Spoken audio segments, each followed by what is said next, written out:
L'histoire de Claire. Quand elle a cessé de pardonner par habitude, il pensait qu'un « désolé » suffisait. Jusqu'au jour où Claire a cessé de pardonner automatiquement. Claire avait toujours été compréhensive. Chaque fois qu'il annulait un rendez-vous, il disait « désolé ». Chaque fois qu'il disparaissait une soirée entière, il revenait avec un sourire.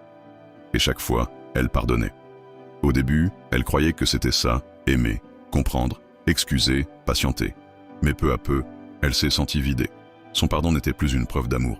C'était devenu une habitude. Le déclic. Un dimanche, ils avaient prévu de déjeuner ensemble. Claire s'était préparée, pleine d'enthousiasme.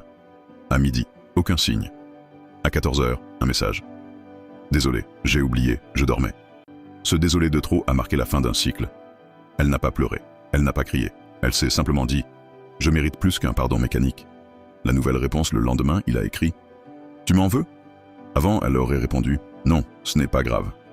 Mais cette fois, elle a dit calmement « Un désolé sans changement n'a aucune valeur ».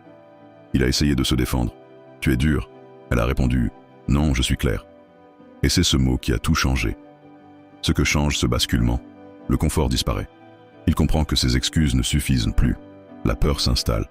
Il réalise qu'il peut la perdre, non pas dans un cri, mais dans un constat. La valeur renaît. Parce qu'une femme qui exige des preuves reprend sa dignité. La méthode des 3 filtres de Claire a décidé de poser 3 règles simples. 1. Le filtre du calendrier. Chaque excuse doit être suivie d'un acte daté. Désolé pour hier. Je t'invite jeudi pour compenser. 2. Le filtre de la répétition. Une excuse répétée 2 fois perd toute valeur. La 3e fois, ce n'est plus un accident, c'est un choix. 3. Le filtre de la correction.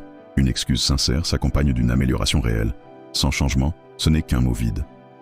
Le résultat. En appliquant ces filtres, Claire a vu clair. Soit il prouvait son amour par des actes concrets, soit il persistait à se cacher derrière des excuses. Dans les 2 cas, elle gagnait. Parce qu'elle n'était plus prisonnière d'excuses mécaniques. Pourquoi ce récit doit vous inspirer? Parce que toutes les femmes connaissent ces désolés répétés, et parce qu'il n'y a rien de plus destructeur que de pardonner automatiquement. Claire n'a pas récupéré des excuses, elle a récupéré sa valeur. Et ce jour-là, la dynamique a changé. Et vous, dites-moi en commentaire, avez-vous déjà cessé de pardonner par habitude? Qu'est-ce que ça a changé? Et si vous voulez apprendre à poser vos filtres comme Claire, contactez Batcha.